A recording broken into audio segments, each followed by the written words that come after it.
How do you kind of process a loss like this? I have no idea. It's just a tough one from the end of the first quarter through the rest of the game. Thought we came out with pretty good life and energy. Big part of our season has been when we can't score, we lose spirit, we lose life, we lose competitiveness. You can get away with it against some teams, against the defending champs. It's not a good formula for success. How does this team stay afloat the next week or week plus without Draymond and Kuminga? Next man up mentality. Everybody who steps foot on the floor got to be able to perform.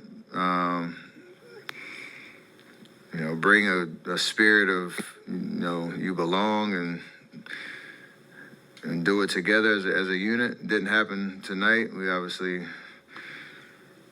had nothing really to show for 36 minutes tonight, and it's going to get tougher, like you said, without, two starters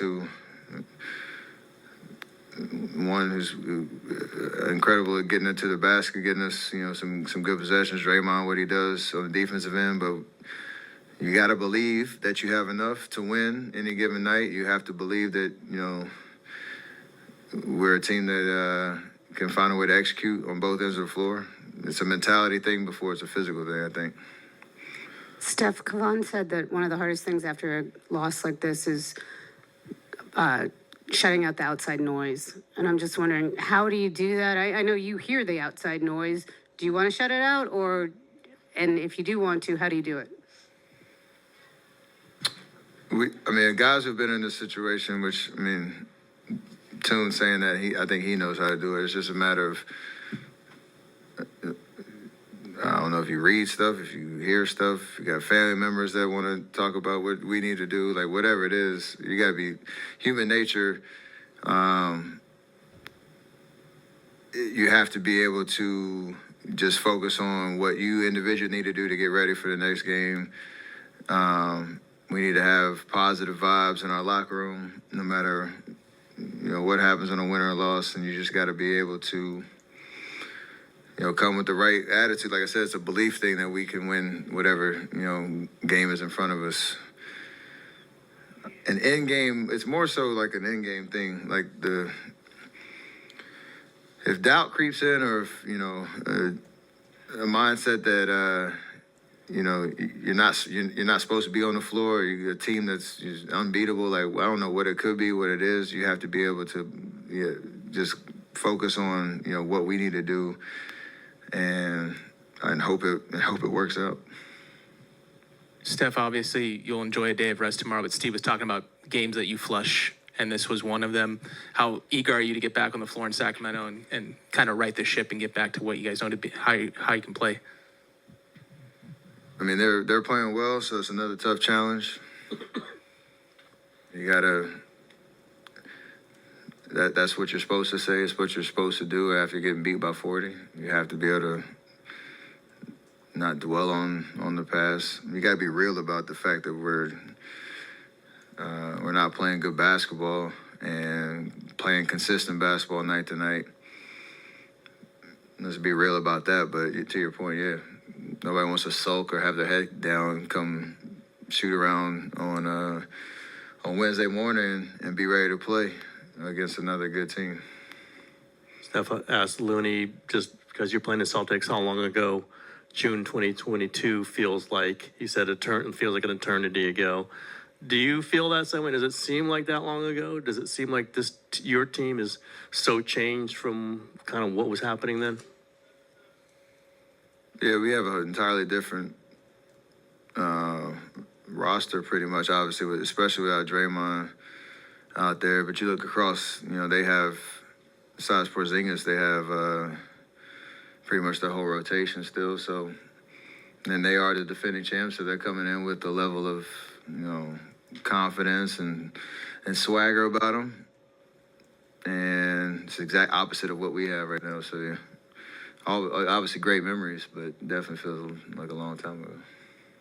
Steph, beyond yourself as a three-point shooter, how much do you guys need to kind of diversify your offense and maybe get some mid-range, go to the hoop more, seem to recall after you guys lost to the Lakers in the playoffs a couple years ago, you said we can't always rely on the three.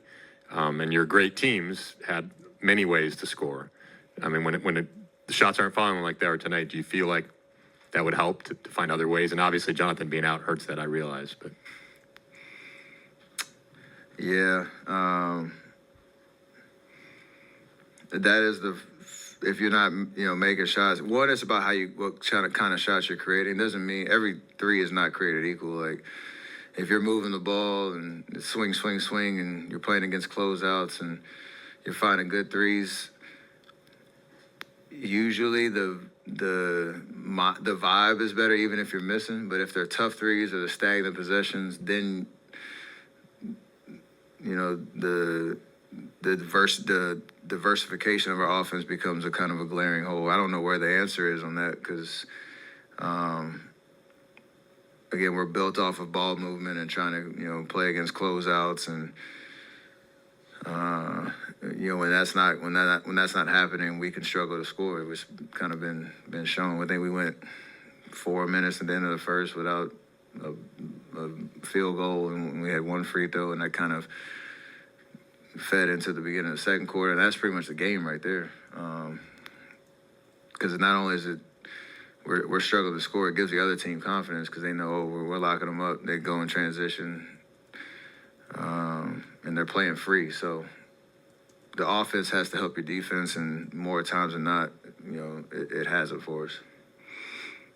Steph, knowing how valuable your offense is, how do you measure when you're doing well or like when you're doing what you're supposed to be doing? Is it made shots? Is it other stuff? You talking about the team or me? You individually? How do you know when it's like, okay, I'm doing my thing? Has it come to like you just simply have to score because of the offensive struggles, or is it just as kind of vast as it used to be? Basically, has it changed this year with the situation offensively? I mean, I have to score and try to get good looks, but there's times, like even tonight, there was a couple situations where we got a domino to fall, like got two on the ball and I got it off, and we got a swing to a three and we missed it.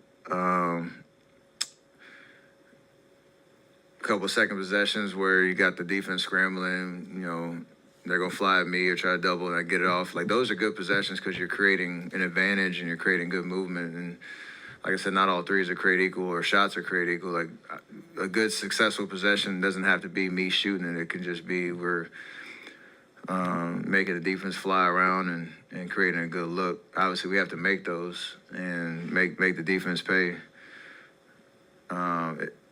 I think overall it's not going to look the same every given night just based on how much attention I get, but we can still have good offensive possessions and, again, allow that to help our defense. And if we're going to be a consistent team, that has to be every night, and it hasn't been. Steph, you've got this long stretch that you're at home except for Wednesday night. How important is this to kind of stabilize things or get it back on the right track? It's incredibly significant for our season. You'd hope to be a better home team than you on the road. You'd hope to be able to defend your home court.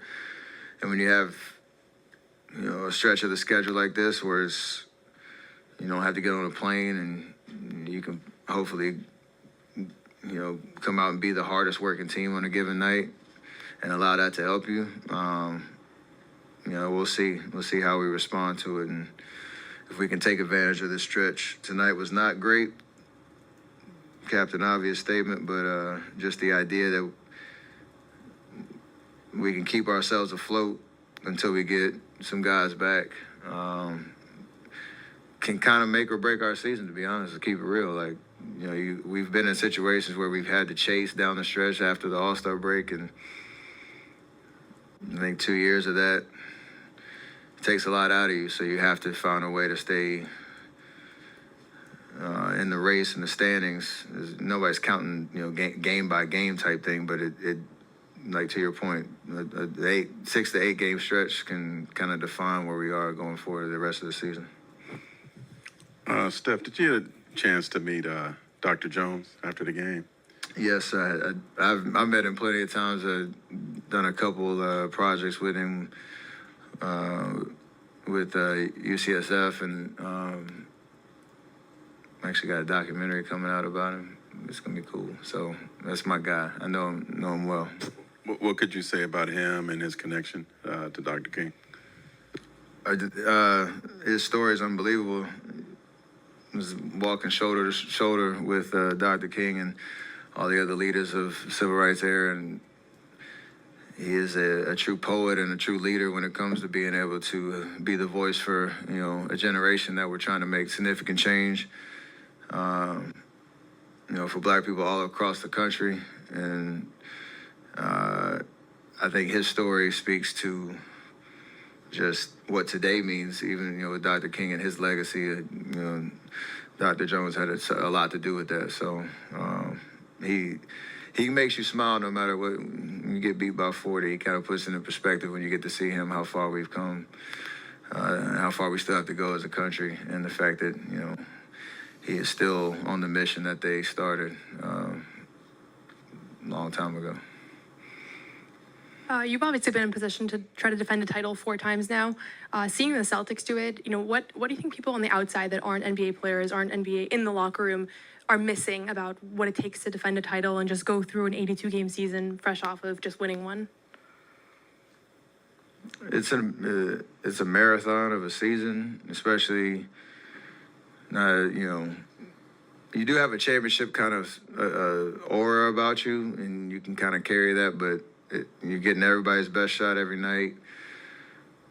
Teams are spent all summer trying to figure out how to beat you because you're, the one that was holding up the trophy. And, now you're kind of held to a championship standard, knowing that you've accomplished it. So there are going to be lulls throughout the season. It kind of happens, but, you try to get to the playoffs with a good identity, good momentum, good confidence, good health, and then you just roll the dice, trying to run it back. So, I don't know if people expected. They're 30-13. They're doing all right. Do you feel like the year that you were able to do it, there was anything different that season, or is it just kind of the way the things turned out in the playoffs? No, it was kind of pretty straightforward in the sense of, like I said, you're going to get everybody's best shot every night.